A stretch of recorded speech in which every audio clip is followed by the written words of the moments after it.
Shalom, queridos amigos, una vez más, aquí en la clase de Mishneh Torah. ¿Se recuerdan que les tenía prometido que íbamos a traer a alguien experto o que esté estudiando en este sentido con respecto a Sofer Stam? Pues bien, en este caso, quiero introducir a mi amigo, al rabino Juan Aguayo. Él es de la comunidad de Chile, allá. Y por cierto, él está estudiando para ser Sofer Stam, o sea, en este caso es un Talmid Sofer Stam. Así que adelante, Rabino Hillel Aguayo, bienvenido. Perfecto, shalom a todos. Mi nombre es el Rabino Hillel Aguayo. Estoy estudiando para ser Super Stamp. Ya he aprobado mis exámenes escritos, así que solamente estoy, digamos, escribiéndole a Miguel el trabajo final para los exámenes prácticos. Así que vamos a empezar. Tengo una presentación que me gustaría que se pudiera proyectar para poder mostrar bien todas las cosas que quiero presentar el día de hoy. Lo primero, vamos a hablar del oficio del sofer stamp. Cambio nomás, no hay problema. Entonces, ¿qué es un sofer? Un sofer viene de la palabra mispar, que, que significa contar.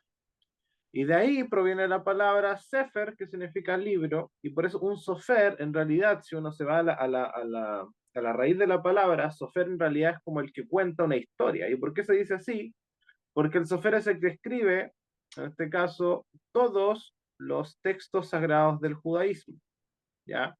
Y el nombre del sofer, sofer stam, si se dan cuenta, tiene una S, una T y una M. Eso es, el stam es una abreviación de tres elementos muy importantes en el judaísmo, los cuales son específicamente el Sefer Torah, Ujú. los tefilín y la mezuzá. Que entonces Stam es que es un Sofer Stam, es un escritor de Sefer Torah, Tefilín y Mezuzá.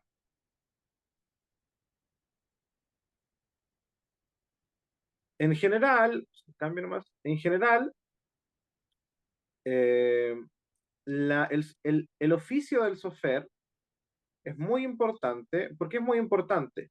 Porque es uno de los tres oficios Kodesh, es uno de los tres oficios sagrados en el judaísmo, es decir, oficios según los cuales las personas pueden obtener su parnasá, obtener su sustento y la persona puede vivir. ¿Cuáles son estos tres oficios? El primer oficio es el Moel, es aquella persona que se dedica a hacer el Brit Milá, la circuncisión. Después tenemos un Shohet. ¿Qué es un Shohet? Un Shohet es aquella persona que se dedica a hacer, a matar al animal de acuerdo a la ley judía. Un Shohet es un matarife judío que se dedica a proveer en este caso lo que son las carnes kosher. Hay distintas especializaciones, si es de Shejitá Ostot o Shejitá de animales de ganado diferentes, etcétera. Y el que nos compete el día de hoy es el sofer. ¿Por qué el sofer es tan importante en relación a estos tres oficios? Porque el sofer es aquella persona que se preocupa mucho y que se dedica, en este caso, de toda la parte religiosa e incluso en la parte ritual del servicio. ¿Qué significa esto? Por ejemplo, aquí yo puse una imagen y puse un ejemplo respecto de un bar mitzvah. ¿Qué hay en un bar mitzvah? En un bar mitzvah, cuando el niño cumple los 13 años, necesita sí o sí para empezar a cumplir la mitzvah todos los días en la mañana ponerse tefilín. ¿Qué son los tefilín? Como pueden ver ahí, son unas cuerdas de cuero que amarran unas cajas que se ponen en la frente y que se ponen en el brazo en dirección al corazón. ¿Y por qué es importante un sofer en esto? Porque dentro de esas cajas existe, en este caso, parashiot, existen secciones de la Torah que se escriben a mano, con ciertos materiales. Entonces, ¿por qué es importante? Porque sin un sofer, en este caso sin personas especializadas a la escritura y al confeccionamiento, por ejemplo, en este caso los tefilín, la gente no podría cumplir la mitzvah de los tefilín, porque esa mitzvah. Entonces, también, por ejemplo, cuando una persona adquiere una casa, cuando la persona tiene una casa, la persona necesita poner una mezuzá en la puerta de la casa. ¿Y cómo va a poner una mezuzá en la puerta de la casa si no hay quien la escriba o la persona no tiene cómo acceder a una mezuzá? Por eso es importante el sofer. Y también el corazón del servicio, ¿cuál es? ¿Cuál es cuando la persona está rezando la sinagoga? ¿Cuál es el corazón del servicio? El corazón del servicio es la lectura de Torah. Entonces, ¿qué pasa si no hay una Torah? Si no hay una persona que haga la Torah, si no hay una persona que se dedique a escribir la Torah, a repararla, a hacer las mantenciones, no se puede hacer, se pierde el corazón del servicio. Pues por eso es muy importante el oficio del sofer. ¿Ok? Bien.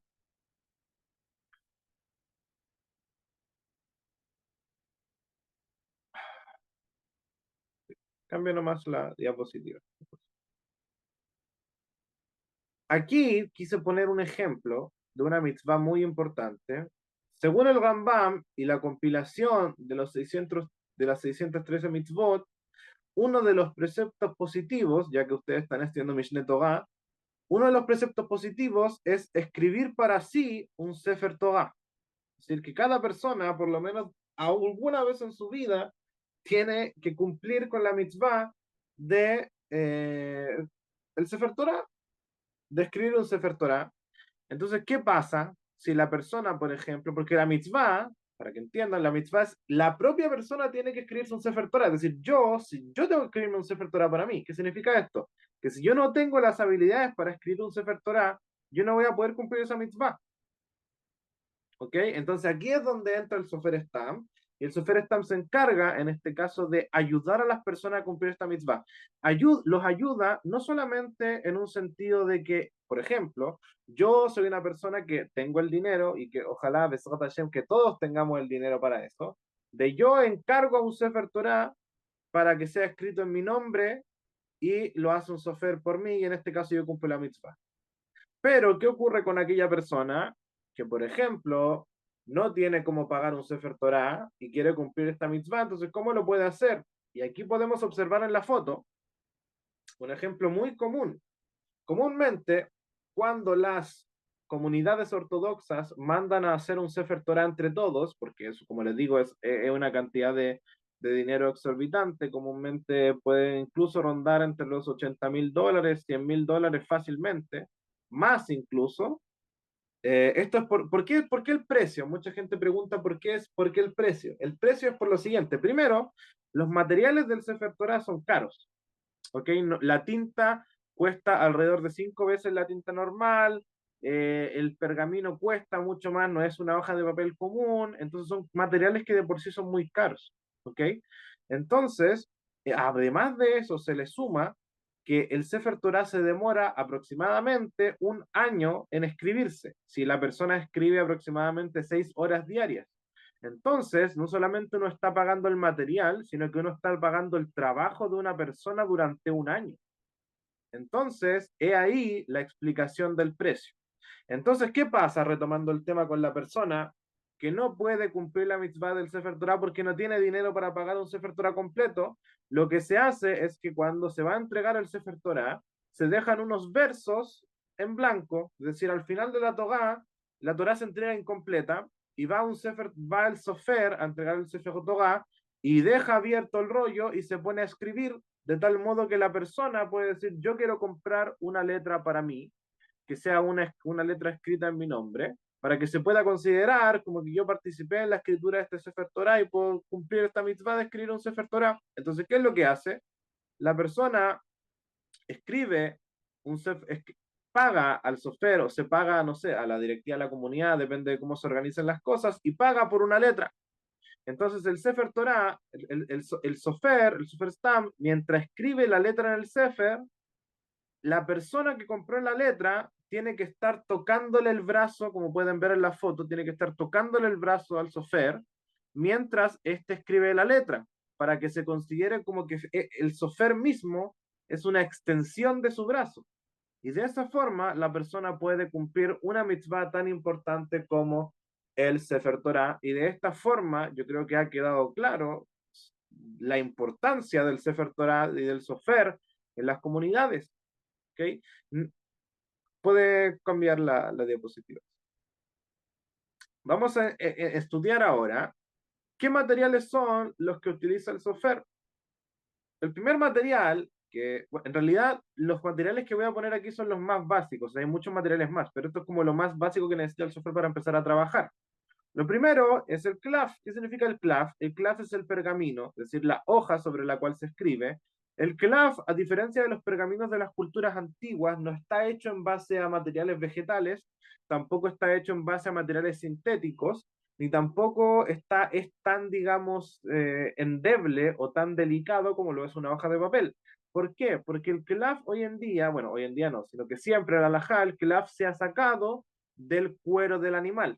Por ejemplo, el cuero de vaca o el cuero de la cabra.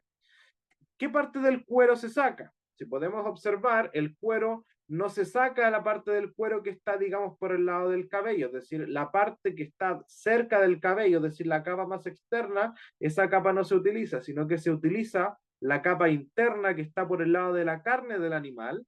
Esa carne, eso se faena, se seca y se trata con un material que se denomina cal.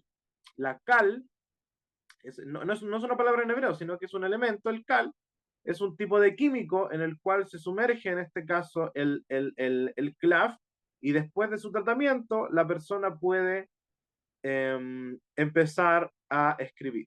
Cuando la persona está tratando el CLAF, cuando la persona está sumergiendo el CLAF en cal, la persona debe decir y debe santificar debe santificar el CLAF. Es decir, si yo planeo utilizar este CLAF para un Sefer Torah, yo digo, yo voy a santificar hay que hacer una declaración, la persona que prepara el CLAF tiene que hacer una declaración de que yo voy a utilizar este CLAF específicamente para Sefer Torah.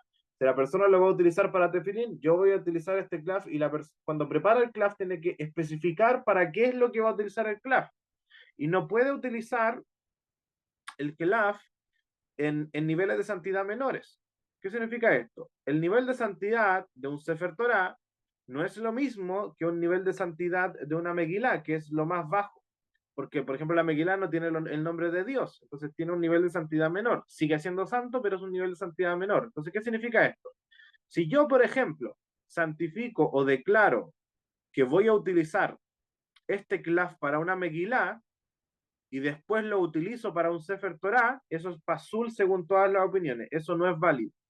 Porque la persona debe santificar el clav, la hatjila, es decir, como corresponde e intencionalmente para un propósito específico. ¿Ok? Continuando, el siguiente material es el culmus. ¿Qué es el culmus? Culmus es lo que se denomina en inglés como el quill, la pluma. ¿Ok? Tradicionalmente siempre se ha utilizado una pluma de ave, ya una pluma, en este caso de obviamente un ave kosher, y lo que se hace es que mediante se le sacan en este caso las plumas. Aquí pueden ver una, no sé si se ve en mi cámara, pero pueden ver que aquí tengo una pluma. Lo que se hace es retirar las plumas sobrantes, se deja más o menos la mitad de la pluma liberada y se va en este caso cortando y se le va dando forma para que quede como una pluma apta para la escritura. ¿Es obligatorio ocupar este tipo de plumas? La verdad es que no, la persona puede ocupar otro tipo de plumas, pero tradicionalmente todos los Soferstam se limitan a seguir la tradición, la cual es utilizar una pluma o un pulpos, que es lo mismo. ¿Okay? Entonces, hoy en día, a pesar de que hay plumas metálicas, plumas más profesionales, la mayoría de los Soferstam que son más tradicionales y más ortodoxos siempre se les va a ver utilizando una pluma de ave. ¿Okay? El siguiente material es la tinta. Y aquí tengo que hacer una salvedad muy específica. ¿Por qué es necesario que la tinta sea kosher? ¿Por qué es necesario que la tinta, como ven ahí en la foto, sea una tinta certificada? Porque es necesario que la tinta no puede ser, por ejemplo, cualquier tinta que uno puede comprar no sé, en alguna tienda de materiales. La respuesta es la siguiente. Lo primero es que hay ingredientes específicos con el cual se realiza la tinta. La mayoría viene del mundo vegetal, por ejemplo, bueno, es un mahloket, hoy en día hay una receta específica, pero es un mahloket, dado que la receta específica se perdió, hay muchas opiniones, pero por ejemplo, uno de los de los materiales es ceniza de árbol, entre otros materiales vegetales. No hay tengo entendido que no hay ningún material, al menos lo que dice la alhaja, no hay ningún material de carácter animal, ¿ok? Son todos elementos del mundo vegetal. Y hay que tener mucho cuidado. ¿Por qué? Porque si nosotros pensamos muy bien, ¿de qué animal en el mundo, digamos, secular, en el mundo normal, se saca la tinta? Del pulpo. ¿Y el pulpo es un animal kosher o no es un animal kosher? No. Entonces, esta es la razón por la cual el pulpo no permitimos la tinta de pulpo, que es algo muy común. Entonces, por lo tanto, la tinta tiene que ser, en este caso, muy, muy, muy, muy, muy cuidadoso en su hechura. Lo que se hace es, se mezclan todos los ingredientes y para que los ingredientes se mezclen bien, se realiza una cocción previa a los ingredientes para el resultado final. Es decir, no es simplemente una extracción de la tinta del animal, ¿ok? Según una opinión, hay una opinión, si no estoy equivocado, en la del Gamá, que dice que cualquier tinta, Bedievet, no Alejandro por supuesto, Bedievet, cualquier tinta que sea negra y que no, es decir, por ejemplo, en algún caso muy hiper mega extremo, en el cual no haya una forma de acceder a tintas kosher y la persona tenga que escribir, ¿ok? La persona tenga que escribir, necesita fijarse, ¿ya? Necesita fijarse muy bien en que la tinta, ¿ok? No tenga ningún ingrediente prohibido. Es decir, dícese de que en los ingredientes de la tinta que él va a usar, si es que obviamente no es en este caso una tinta certificada, tiene que fijarse muy bien que no tenga ningún ingrediente que no sea kosher. Pero eso es muy medieval y es una opinión muy aislada. La mayoría de las opiniones es que si una persona utiliza una tinta que no está certificada, es pasul. ¿Ok? Es una opinión muy aislada.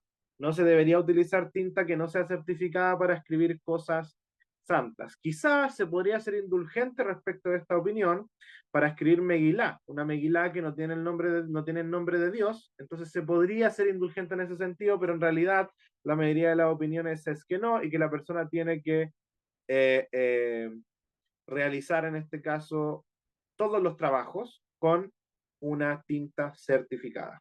¿Okay? El siguiente material es esto que están viendo acá. No sé si también pueden ver mi cámara, pero es un bisturí o una navaja. ¿Por qué es necesaria una navaja? No van a pensar que los judíos van a matar gente por la vida, no es para eso, no es para la defensa personal. La navaja es necesariamente para raspar la letra. ¿Qué significa esto? Si el judío, si el sofer llega a darse cuenta que cometió un error y necesita borrar, dado que el material sobre el cual se escribe es un cuero muy tratado de un animal kosher, no se va a borrar la tinta con una goma de borrar, tampoco se puede borrar la tinta, digamos, poniéndole algo blanco encima, sino que la única forma de borrar la letra es raspándola desde el cuero, raspando la tinta muy delicadamente desde el cuero. Y para eso, la persona necesita únicamente fijarse muy bien, primero en no cometer errores, y lo segundo es que dado que los materiales son muy pequeños, es decir, son muy específicos, ¿ok? Y son muy delicados, si la persona no sabe cómo tratar en este caso el claf y de casualidad pasa a llevar un poco más la fuerza necesaria, es muy probable que la navaja, dado que está muy afilado, pasa a llevar a través del pergamino y eso genera que el pergamino ya no sea kosher, porque un pergamino no puede estar roto. Bedievet se podría quizás perdonar si es que se hizo la ruptura después de la escritura y la escritura no interrumpe en la parte de las letras, pero idealmente el pergamino tiene que estar constantemente eh, revisándose y que no haya absolutamente ninguna perforación. ¿Para qué demás se utiliza esta navaja, este bisturí? Es algo muy, muy, muy importante, porque si alguien no lo hace, puede generar que todo lo que haga es azul. ¿Qué significa esto? Si alguien tiene una mezuzá en su casa y tiene la oportunidad de sacar esa mezuzá para revisarla, se va a dar cuenta que existen unas pequeñas líneas en el claf, en el pergamino. Esas líneas se hacen con esta navaja y la persona está obligada a hacer esas líneas, porque esa instrucción es alajá le Moshe mi Sinai. ¿Qué significa esto? Que es una alajá que se le dio a Moshe en el Sinaí directamente desde Hashem.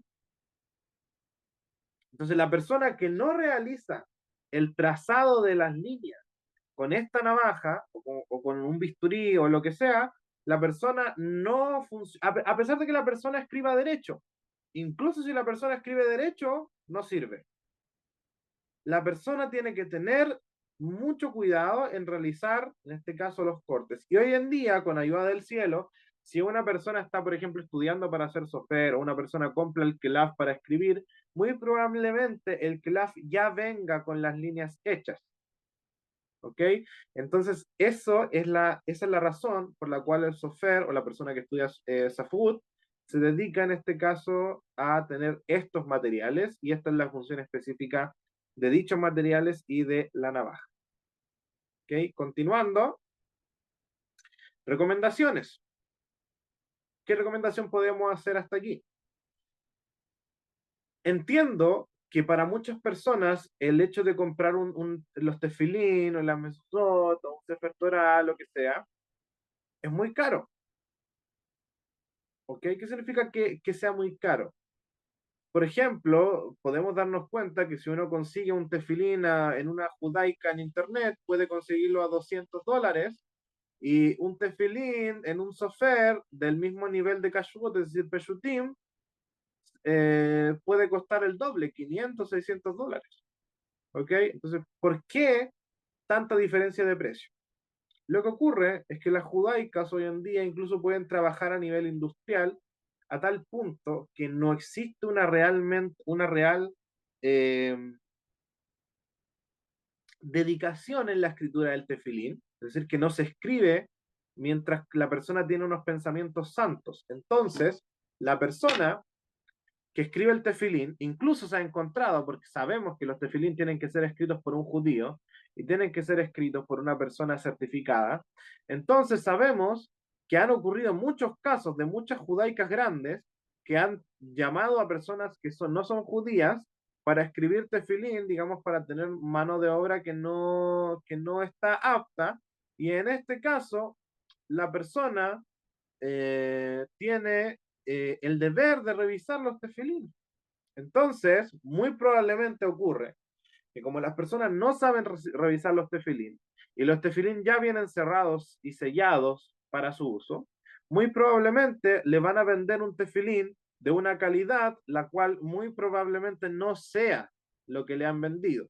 Entonces, ¿cómo una persona puede asegurarse de que el tefilín está completamente kosher y que el tefilín está completamente apto y que el tefilín está completamente hecho con una mentalidad kadosh, con una mentalidad kodesh, con una mentalidad santa específica para realizar un tefilín para el cumplimiento de la mitzvah? Eso solamente se puede hacer si uno le encarga tefilín a un sofer stand. Y es por eso que hay una obligación de que toda comunidad tiene que tener un sofer stand.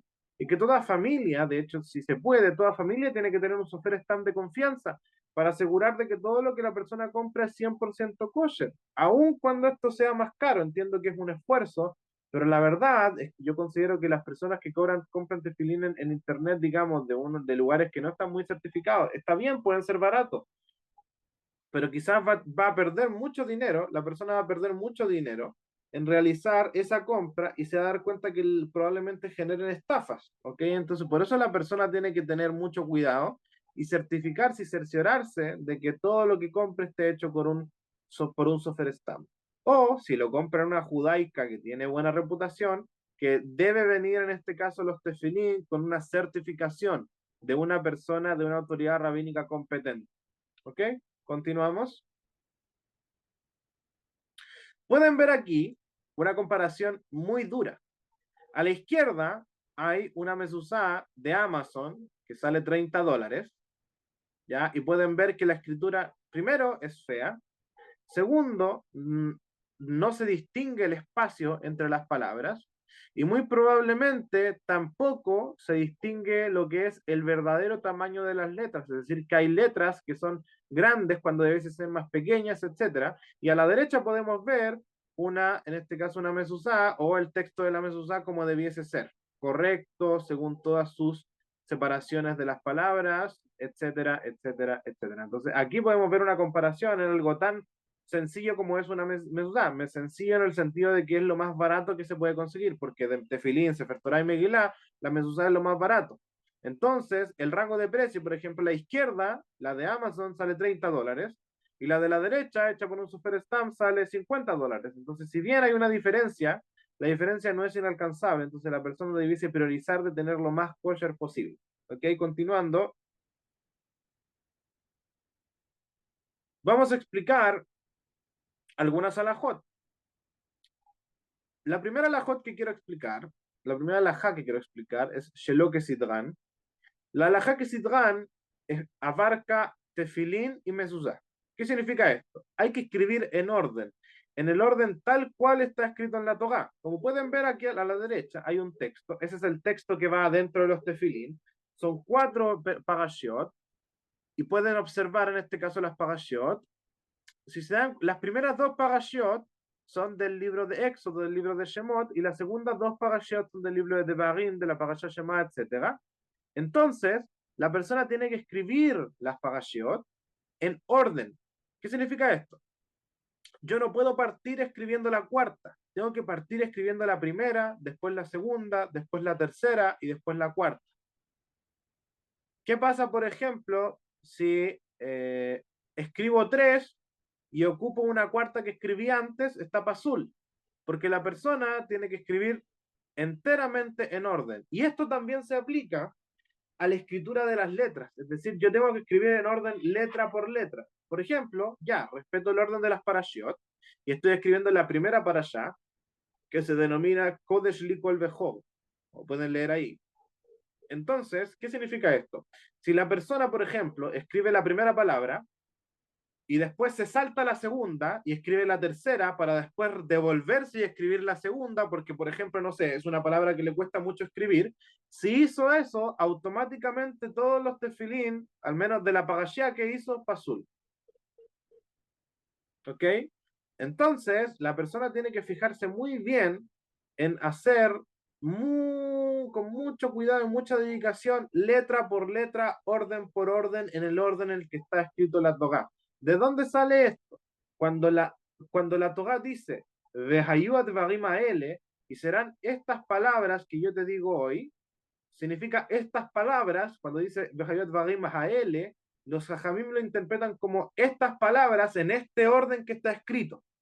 Entonces, significa que la persona tiene que escribir Kesidran, que la persona tiene que escribir en el orden en el cual están escritas las parashot. ¿Ok? La siguiente alajá es Mukaf Gevil. ¿Qué significa Mukaf Gevil? Toda letra tiene que estar rodeada de pergamino. Es decir, no puede haber algún tipo de toque entre las letras de una misma palabra o entre una palabra y otra. Eso hace que el tefilín sea automáticamente azul. Entonces, como pueden ver aquí, y esa foto que pueden ver ahí, la saqué yo, de unos tefilín que tuve que revisar hace poco. Yo no, por si acaso, yo no reviso tefilín normalmente, sino que esos tefilín me llegaron a mí porque ya estaban viejos y la persona quería saber si se podían arreglar. Y la verdad es que yo los revisé y lo que vi fue bastante penoso. Y precisamente por eso es que yo recomiendo que compren con Sofera Stamp, porque precisamente este tefilín se lo vendieron a $300, diciendo que era unos tefilín de nivel Dakot, y como podemos ver, la escritura es bastante fea, el nivel no es Dakot y tiene muchos problemas. Como pueden ver aquí, el nombre de Hashem, que tengo marcado ahí con una especie de color, se está tocando la segunda Hey con la Vav.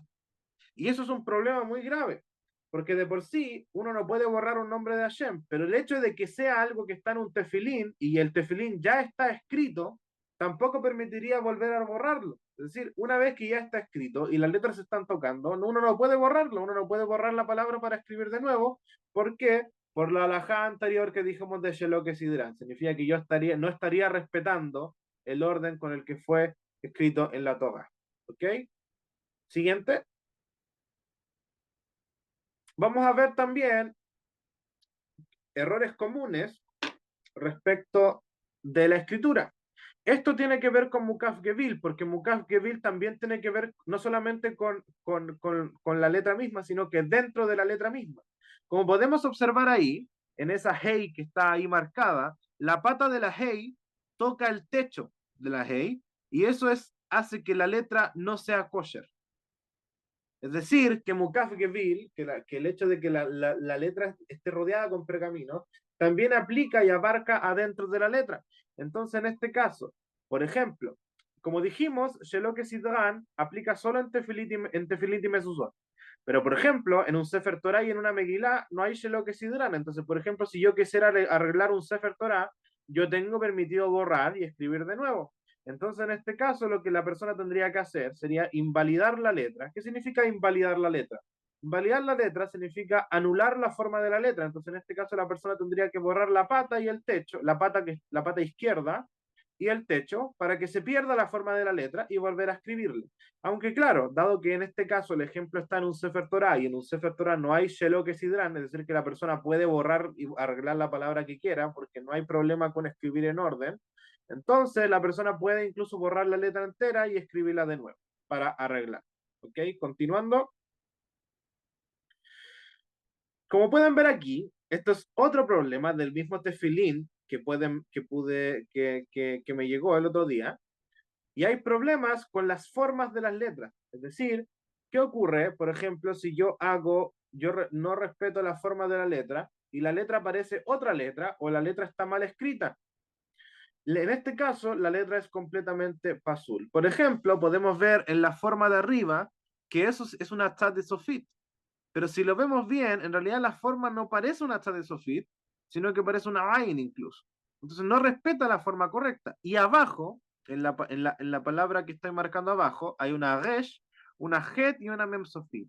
Si se dan cuenta, en la het de al medio, que es una especie como de letra que simula una casa, que tiene como techitos que tienen que tocarse, en ese caso el techo está completamente unido, porque el techo de la JET tiene que tener un espacio vacío al medio, es decir, no puede ser una línea gruesa conjunta. Entonces, en ese caso, la letra está completamente pasul. Y a la derecha, en este caso, la primera letra de la palabra, si se dan cuenta, es una resh, pero la resh no alcanza a ser del tamaño que tiene que ser. Incluso eso simula más, eso, perfectamente, eso simula más una yud que una resh, porque no es del largo que debiese tener.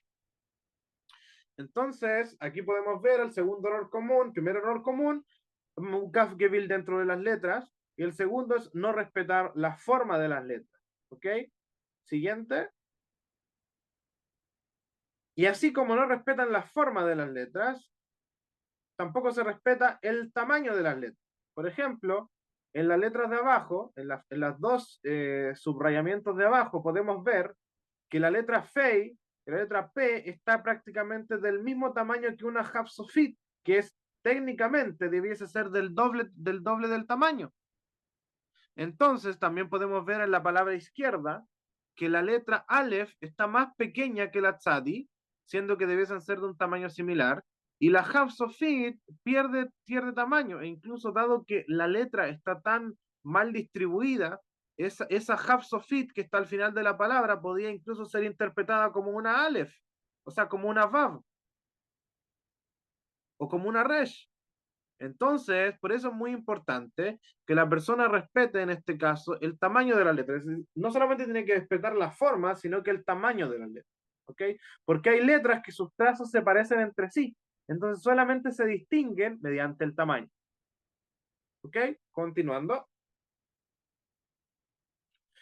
Y por esto, llegando ya al final de esta exposición, podemos ver que hay un deber de la persona de que tiene que tener en este caso una revisión anual de los tefilín y mezuzot.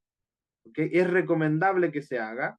para mantener siempre en este caso el status kosher de todos aquellos elementos que importan. Porque en el caso, por ejemplo, de que la persona no revisa la mezuzot, uno puede perfectamente decir que esa mezuzá no es kosher, entonces no está cumpliendo la mitzvah, porque para que la mitzvah se cumpla, tener una mezuzá en la puerta, tiene que ser kosher. O el tefilín, la persona se pone tefilín todos los días, pero por más que se ponga tefilín todos los días en el horario que corresponde, si la persona no lo revisa, y puede que no esté en kosher, entonces es importante que la persona revise anualmente los tefilín y mezuzot. Y esta es la costumbre, por ejemplo, de los sefaradim, son muy delicados y muy específicos con su revisión, y también Chabad Lubavitch tiene mucha revisión en este caso, debido a que el último Rebbe hacía mucho hincapié en revisar Tefilín y Mezuzot, por ejemplo, en la época de las altas fiestas, antes de Rosh Hashanah, etcétera, en el mes de Elul, etcétera. ¿Ok? Entonces, ahora que ya hicimos esta exposición, me gustaría que hubiera un momento, si es que alguien tiene alguna pregunta o alguna duda, algo que no le haya quedado claro respecto a esta exposición, para poder intentar resolver dentro del poco conocimiento.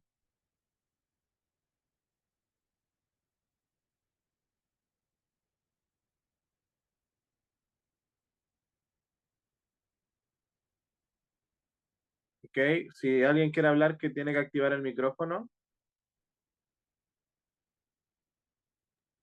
Ok, si tienen alguna pregunta o dudas, queridos amigos, estudiantes, por favor, pregunten al rabino, en este caso, al rabino Gilel Aguayo, con lo que tienen con respecto a Sofer Stamp. Hay algunas, ¿podrías darnos algunas prácticas o ideas de cómo evitar o que se dañen los pergaminos o que se dañen las mesuzat y los tefilín? No sé, el ambiente, la temperatura de la casa, el Sí, agua, sí, sí, cosas. sí. Eso es muy correcto. Lo primero es que tenemos que entender que a pesar de que todos los materiales son de muy alta calidad, todos los materiales están sujetos a problemas de humedad. Entonces la persona tiene que fijarse muy bien de dónde deja los tefilín, primero, dejarlos en un lugar que no es húmedo, ¿ok? Eso es lo primero.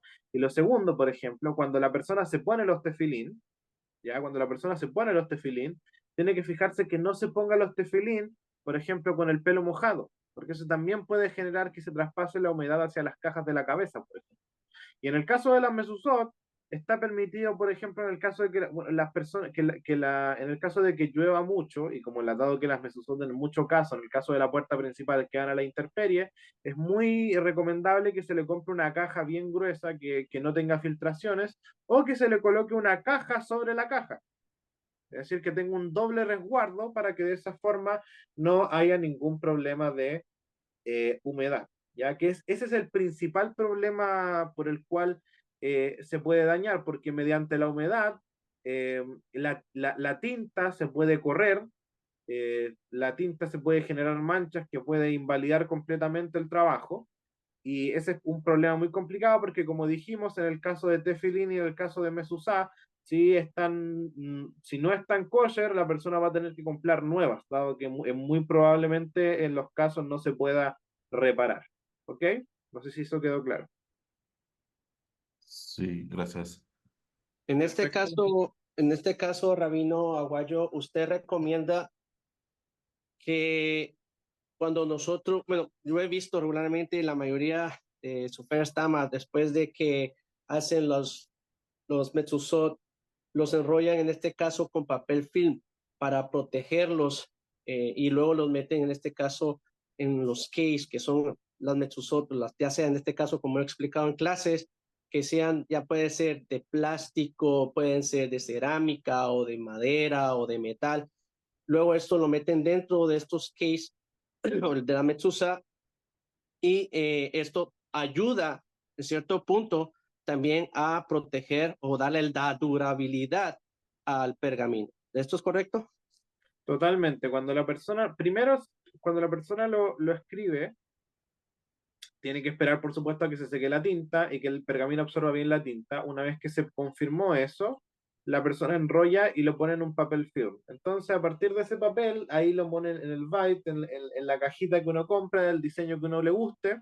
Pero si alguien quiere tener un doble resguardo de eso, es recomendable que sobre la caja se ponga otra caja. Y eso es muy común, es decir, está la caja con el diseño, la cual usted pega directamente en el dintel de la puerta, y arriba de esa caja se pone otra caja quizás de plástico, lo que sea, para resguardar en este caso las filtraciones. Ramiro, una consultita extra con respecto a esto. Usted mencionó que podemos, bueno, en este caso el software stamp puede utilizar una pluma, Ujú. pero alguien me mencionó hace mucho tiempo, no sé si estoy equivocado, si usted me puede corregir, que pueden utilizarse en este caso trozos de, eh, le dicen como si fuese bambú, para poder Ah, hacer. ok. Lo primero es que yo no soy un posek en alhaja de Sofrestam, pero según yo tengo entendido y según mi conocimiento, no hay problema en utilizar cualquier tipo de material siempre y cuando sea un material kosher y venga de un material eh, em, vegetal o animal, digamos, de animal kosher. Pero, por ejemplo, como te digo, hay mucha gente ortodoxa, o por ejemplo, la gente que es modern orthodox o lo que sea, la gente incluso acostumbra hoy en día a utilizar plumas normales de metal. Oh, interesante, Entonces, interesante, no hay ¿verdad? mucho. Pero, por ejemplo, lo que sí puede ocurrir, voy a mostrar aquí uno de estos, que es bien común. Voy a ver si lo puedo mostrar de esta forma. Miren. Si nos fijamos en esta pluma que tengo aquí, si se dan cuenta, yo a esta pluma le puse una boquilla, porque vienen boquillas para que la persona pueda adaptar cualquier tipo de superficie, cualquier tipo de lápiz, incluso y le pone esta boquilla que tiene todas las medidas específicas para poder empezar a untarla en tinta. Entonces, realmente no importa mucho incluso en lo cual tú te sostengas. Como te digo, es un tema de mesurar, es un tema de tradición oral pasada de alumno a maestro, o sea, de maestro a alumno y etcétera, etcétera, que siempre se han utilizado plumas. Oye, Entonces, por eso la mayoría de la gente ortodoxa y tradicionalista siempre utiliza plumas. La gente de otros movimientos, los reformistas, Mazortía y los conservadores modernos, pueden utilizar otros. se te cortó.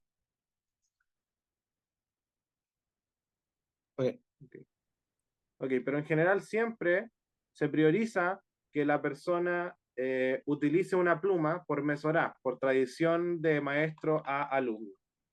bueno, quiero enseñar algo aquí a los participantes de esta clase. Bueno, aquí hay una medusa, adentro está eh, a pergamino y como mencioné, no sé, creo que se logra ver perfectamente por adentro, es que está envuelto en papel film. Y esto ayuda, por lo menos aquí en este lar de la Florida, que sabemos que es un lugar muy húmedo, entonces ayuda mucho, honestamente, a proteger, en este caso, el, Ajá. la, la hoja de pergamino. Bueno, ya mencioné, en este caso hay case de plástico, de metal, de diferentes diseños, de metal, para los que quieran ir viéndolo. Eh, y hay diseños muy elaborados, por supuesto, algo estilo como el cótel, para que los que quieren ir dando una idea. Pero, Rabino, una última de mis últimas preguntas. Cuando ustedes realizan el Sefer Torah, están escribiendo, eh, la mayoría cuando está escribiendo el nombre de Akadosh Baruj Hu, va a la mikve. Mm. ¿Puedes dar una explicación por eso? Sí, lo que pasa es que el nombre de Hashem tiene alajot bien específicas.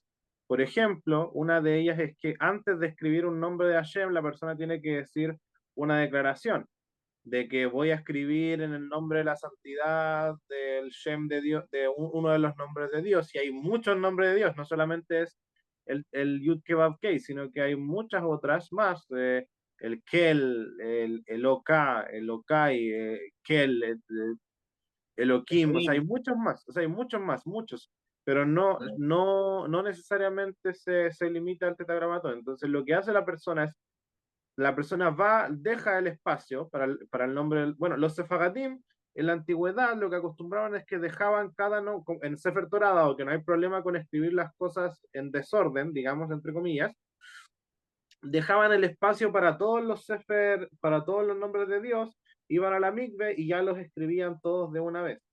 Y por cada nombre tenían que realizar una santificación. Pero lo recomendable es que la persona vaya, digamos, a la mikve. ¿Por qué? Porque la mikve brinda la tajagá, la pureza. Entonces, como estamos escribiendo algo tan santo como el nombre de Hashem, se debiese ir a la mikve en preparación y temor antes de su escritura. Esa es la explicación de por qué se hace. Para escribir, digamos, el nombre de Hashem, que es algo tan elevado, en un estado de pureza. Okay. Según el Rambam, Rabino, menciona que se debe utilizar para unir los pliegos grandes del Sefer Torah, debe unirse con los tendones del animal kosher. Para irlo haciendo. Cada distancia, cada cuánto es, o sea, cuánto mide alrededor más o menos un pliego. ¿Tienes más o menos exacto cuánto vale un pliego de Sefer Torah, la medida? Lo que pasa es que las medidas se separan los pliegos se separan por parashot.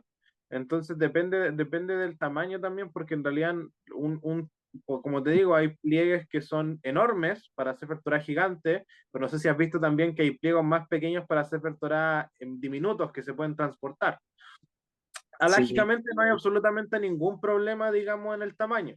El problema del tamaño es que tiene que tener un tamaño, por ejemplo, si el Sefer Torah de esos Sefer Torah que, como te digo, son bien pequeños, son de pulgadas menores, en ese caso la persona tiene que escribir y adaptar la lectura al tamaño de ese pliegue. ¿Por qué? Porque cada pliegue tiene que ser igual, es decir, cada para allá tiene que ser igual en cada Sefer Torah. Entonces, independientemente del tamaño, la persona tiene que adaptar su escritura, su propia escritura, para que cada para allá, en este caso, calce el tamaño en las distintas, digamos, secciones. Lo que comúnmente hace un sofer es escribir, lo que se hace es escribir casi siempre una para allá por día. O sea, mientras una persona está escribiendo, es decir, me refiero a una columna de la Torá por día. Y eso Okay. después se va cosiendo, se cose de varias formas, claro. Lo primero, el Rambam, según la opinión, es que se cose con los tendones del animal kosher. Eso es lo mismo, por ejemplo, con lo que nosotros cosemos los tefilín. Si se dan cuenta, si alguien tiene unos tefilín, se va a dar cuenta que hay unos pelitos sobresaliendo, eso es del animal. Entonces también se hace de esa forma, pero también se hace con clips. Hay como una especie como de, algo que simula, en este caso, como una especie como de bandana como de curar, como de una bandana, como una liga de curar, pero en realidad es una liga en el fondo que asegura el pegamento entre un pliegue y otro.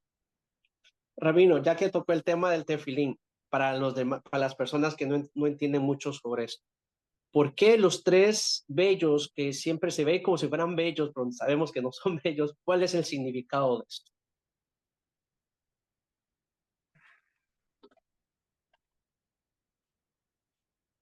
Ya, ok. Esa es una muy buena pregunta. ¿Por qué hay unos pequeños vellitos o cabellos sobresalientes en este caso, el tefilín de la cabeza? ¿Ya?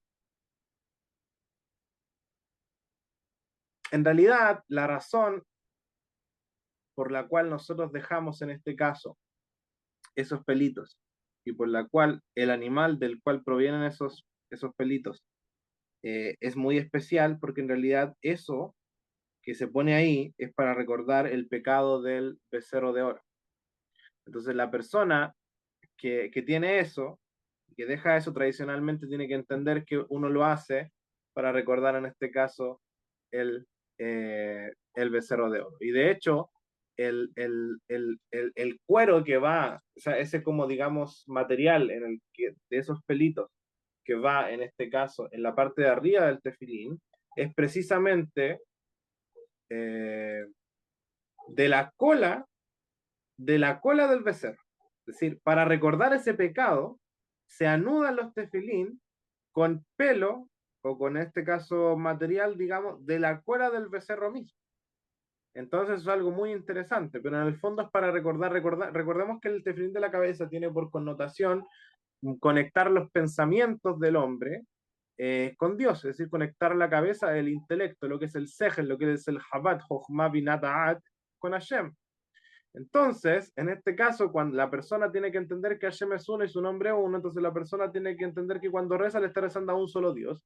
¿Y cuál es uno de aquellos problemas en el cual el pueblo judío se olvidó de eso? Fue cuando Moshe estaba arriba y ellos se quedaron abajo y cometieron el pecado del becerro de oro. Entonces, esa es pues, la explicación por el cual sobresalen los pelitos en el tefilín shelogosh, en el tefilín de la cabeza.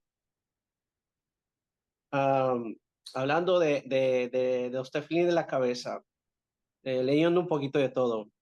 Tenemos la Ashim de 3 bastos, por decirlo, de 3 babs, y el Ashim de 4 babs. Que en este caso lo menciono y prácticamente lo mencioné en la clase de Mishneh Torah, que representan nuestros 3 padres en este caso, y nuestras 4 madres, cuando, en este caso con el Shim de cuatro babs. Bueno, dudas, preguntas, estudiantes, por favor. Está aquí el rabino Hillel Aguayo. Bueno, sí, yo tenía una. ¿Qué sucede con ya ves que ahora está de moda que, bueno, tenemos la facilidad de que podemos acceder a la Torá en línea? ¿Qué sucede con todos esos libros que cuando suben a Torah en línea, cuando vas a internet, eso es kosher, no es kosher, o solamente es cómo lo podemos percibir de esa manera, o lo tiene que escribir un software? ¿Cómo funciona ahí? No, los libros impresos no hay ningún problema, se pueden en el caso de un libro digital tiene la misma validez que un libro impreso. Es decir, un libro impreso, por ejemplo, un Humash, que es como la Torá impresa, no sirve para efectos rituales, es decir, uno no puede realizar el servicio de lectura de Torá bajo una premisa de un libro impreso, pero sí puede utilizar dichos libros, por ejemplo, para practicar la lectura, preparar la lectura y preparar. No es necesario que todos los libros sean escritos por un sofer, sino que solamente los libros que son aptos para uso ritual. El resto de libros se pueden imprimir sin ningún problema.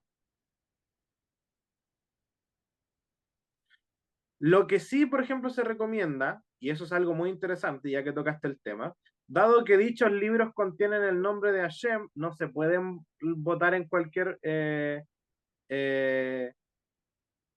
no se pueden botar en cualquier basurero, sino que hay basureros, no basureros, sino que recolecciones solo de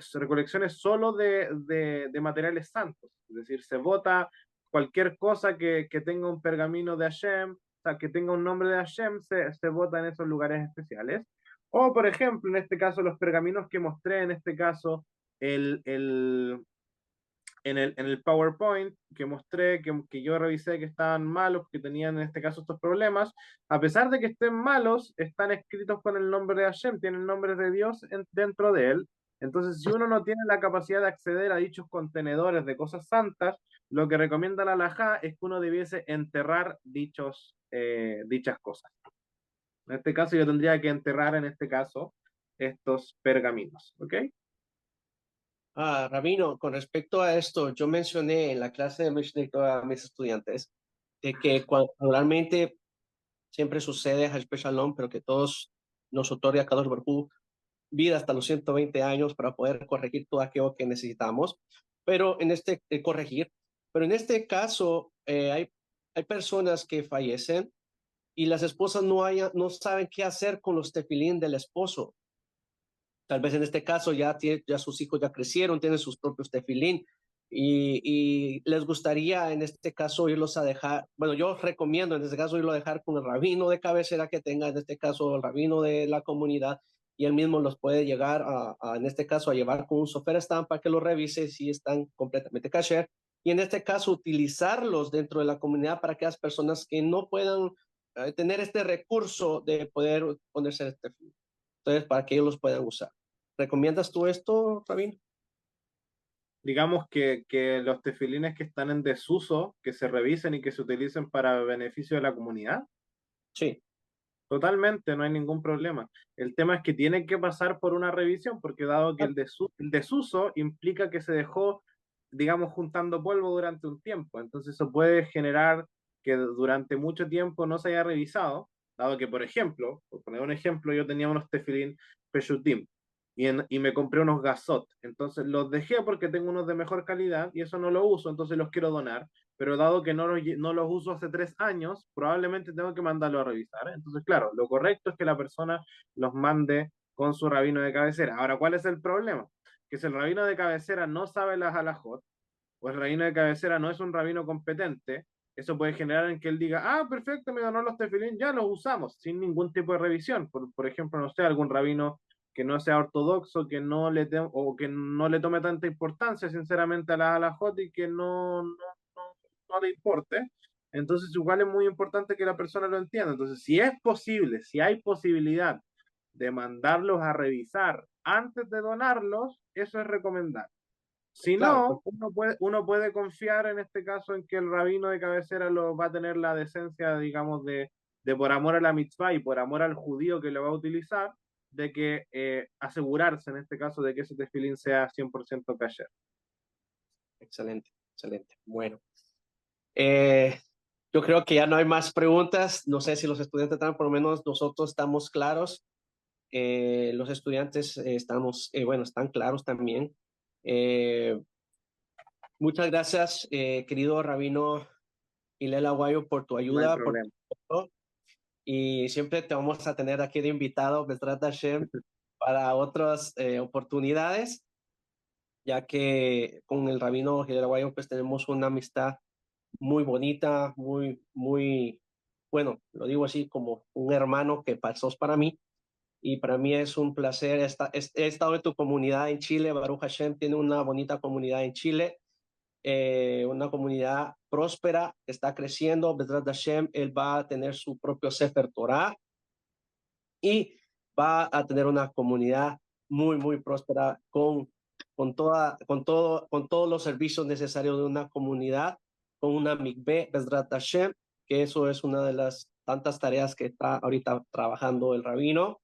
Así que felicitaciones al rabino Hillel Aguayo por tan hermosa exposición con respecto a su clase de Sofer Stam.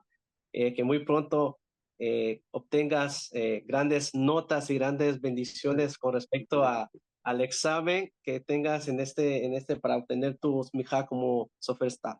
Así que muchas gracias, querido Rab. Un fuerte abrazo. Estudiantes, más preguntas.